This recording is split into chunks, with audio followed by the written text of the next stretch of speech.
Bonjour, je vais vous montrer comment gérer des AMDEC à l'aide d'AppCal.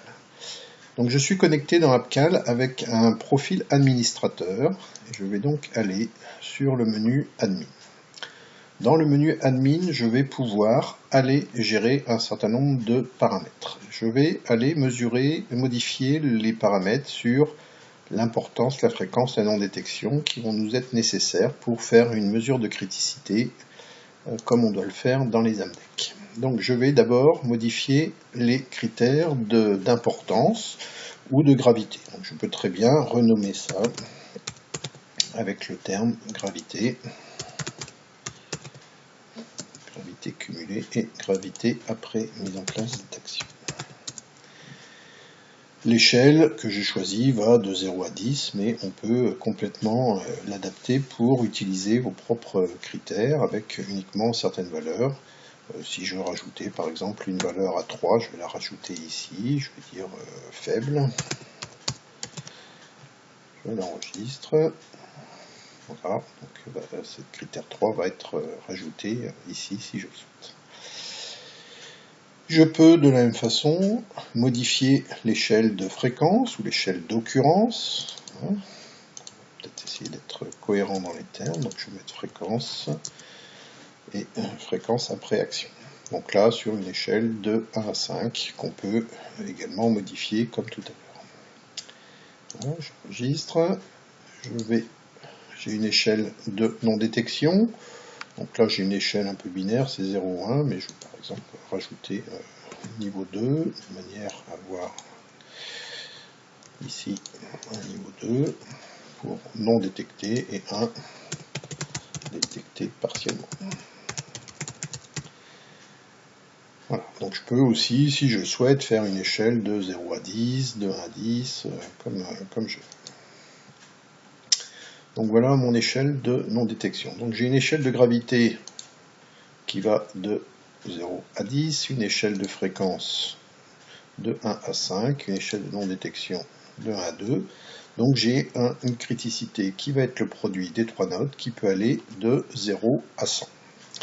Alors j'ai choisi un certain nombre de paliers, entre 0 et 100, auxquels je vais affecter un code couleur et un commentaire.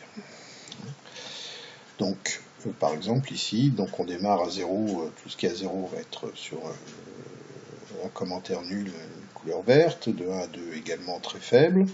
Voilà, alors on peut peut-être, comme on peut aller jusqu'à 10, avoir un code qui va jusqu'à 10, un code qui va jusqu'à 20. Donc le code couleur, vous avez la liste déroulante pour les modifier complètement. Donc là je vais laisser en jaune, mettre un orange si je le souhaite, et au-dessus de 20, en faisant enregistrer, ça m'a automatiquement décalé mes seuils de criticité minimum. J'ai juste à choisir les maxi, les mini se calculant automatiquement. Et donc entre 21 et 100, on est sur une couleur orange red qu'on peut modifier en red. Voilà, si on veut un rouge classique. Voilà.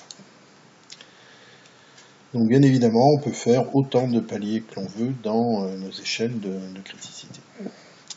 Donc là, on était dans le paramétrage pour les constats des échelles de gravité, de fréquence et de non-détection.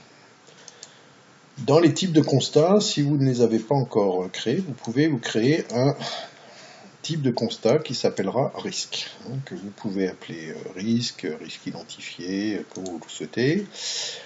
Un préfixe que vous choisissez, un numéro minimum que vous choisissez, comme dans tous les paramétrages d'AppCal.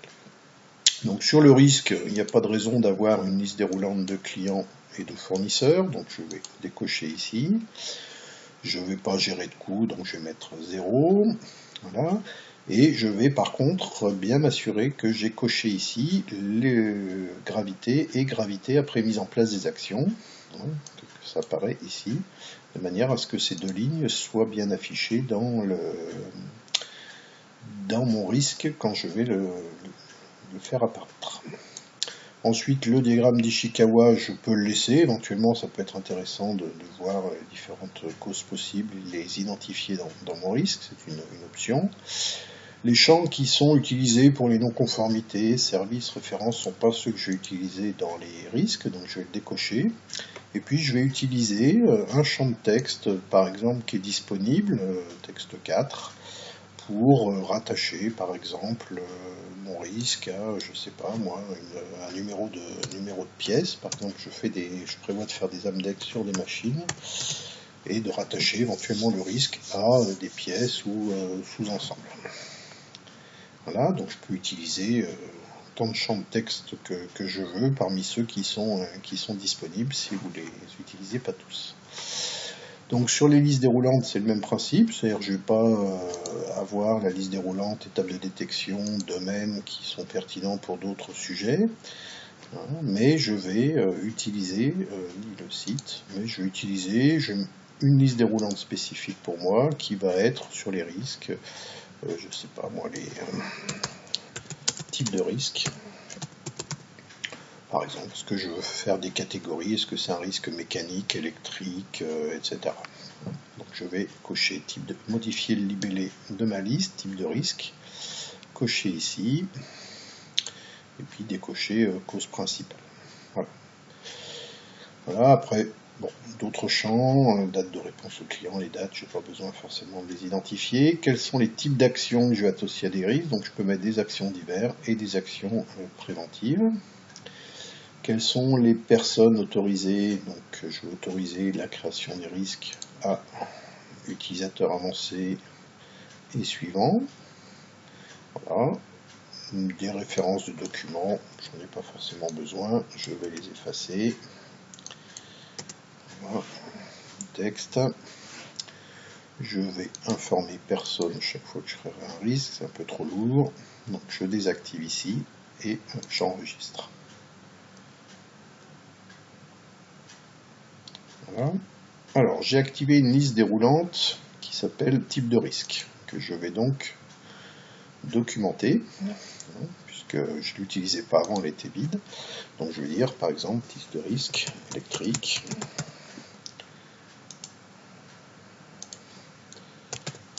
mécanique,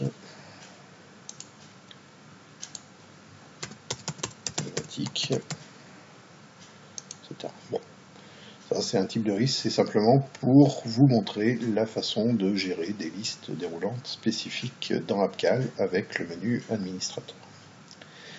Je vais maintenant aller créer un type d'événement qui s'appellera AMDEC.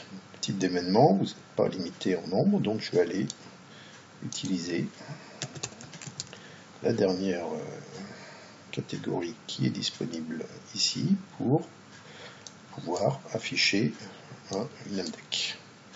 D'accord, je vais les appeler AMD, AMD, un numéro minimum A1.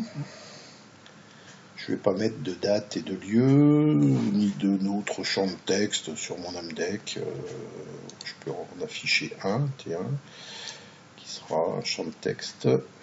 Je vais aller tout au bout, qui sera, par exemple, la machine sur laquelle je vais faire un AMDEC.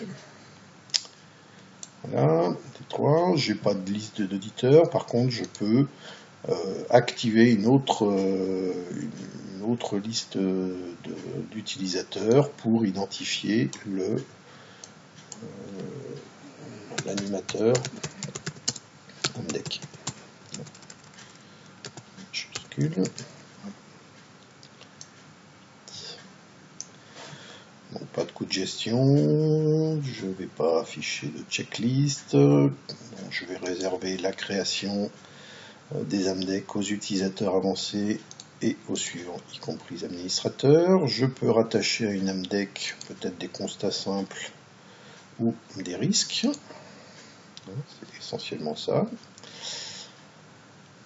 Voilà. En type d'action, je vais éviter de rattacher les actions directement à une AMDEC. Je vais mettre peut-être juste actions divers et les actions, je les rattacherai au risque directement pour éviter les confusions. Donc voilà, donc j'ai enregistré des caractéristiques principales sur mon AMDEC qui sont rentrées. Donc maintenant, je vais aller pouvoir créer un événement qui sera un événement AMDEC. Voilà, je vais faire l'AMDEC de machine 325. Voilà, je ne mets pas le descriptif, je crée cet événement. Je retrouve en termes de caractéristiques qui est le responsable de suivi, donc peut-être que ça fait double emploi avec l'animateur AMDEC, peut-être qu'on pourrait se contenter d'avoir une seule liste déroulante de personnes. Un descriptif de la machine, je peux mettre sa référence dans le champ machine si je le veux, ou utiliser ce champ-là pour faire autre chose. Les participants à l'AMDEC, on peut donc lister tous leurs noms, de manière à avoir l'ensemble des personnes. J'ai laissé le secteur audité, c'est pas forcément une bonne chose, donc puisque on n'est pas sur un secteur audité et que c'est pas intéressant de les avoir ici, on verra qu'on peut les supprimer. Donc lorsque j'ai enregistré cet AMDEC, je vais ensuite, comme d'habitude, pouvoir faire un certain nombre de choses et créer un constat lié automatiquement. Et donc je vais rattacher un risque. Donc je vais appeler, je sais pas moi, défaillance circuit électrique. Et je crée mon risque. Donc ce risque, je vais pouvoir aller le renseigner dans le menu ici du risque, où je vais retrouver son titre, son descriptif que je peux être plus précis, quelle pièce éventuellement est concernée, donc je sais pas, c'est le faisceau 158, je vais mettre ça dans la catégorie électrique. Je vais pouvoir, sur ce risque-là, donc dans le descriptif, je peux être un peu plus précis en disant desserrage d'Écosse bloc de fonctionnement de ma machine.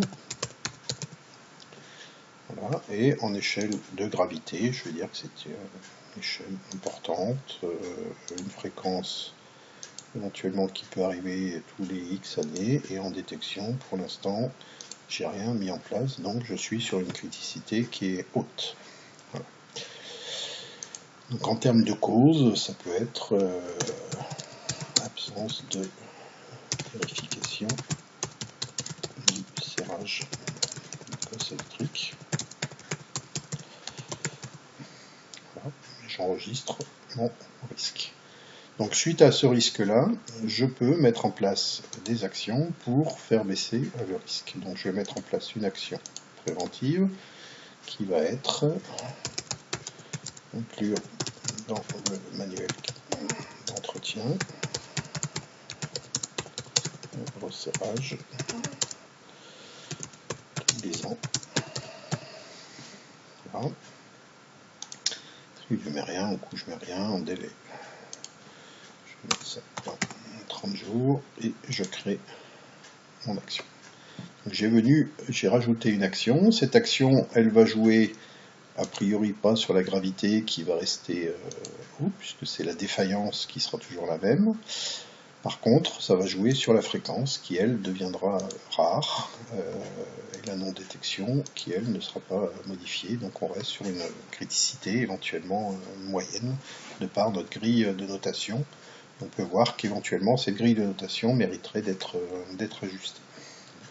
Donc je peux mettre en place une action et je peux mettre une autre action qui va me faire baisser peut-être le risque de non-détection dans mon système.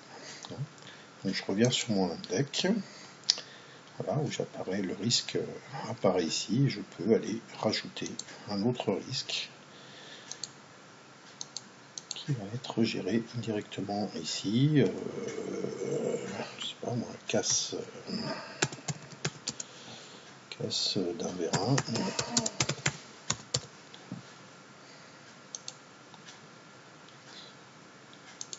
Je vais les documenter de la même façon ici avec la gravité, une fréquence,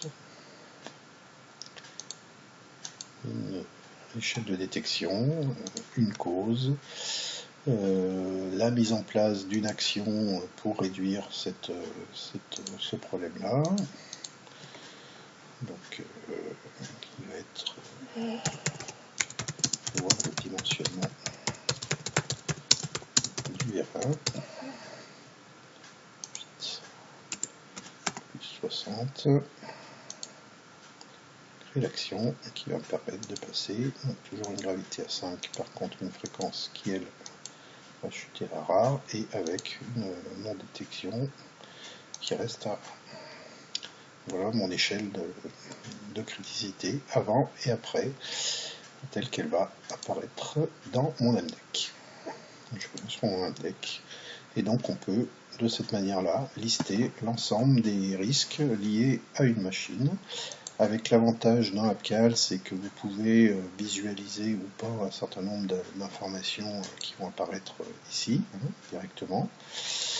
Vous pouvez, à travers les menus indicateurs, l'exporter ça dans un tableau Excel de manière à pouvoir en faire votre propre formulaire, votre propre présentation, si vous le souhaitez.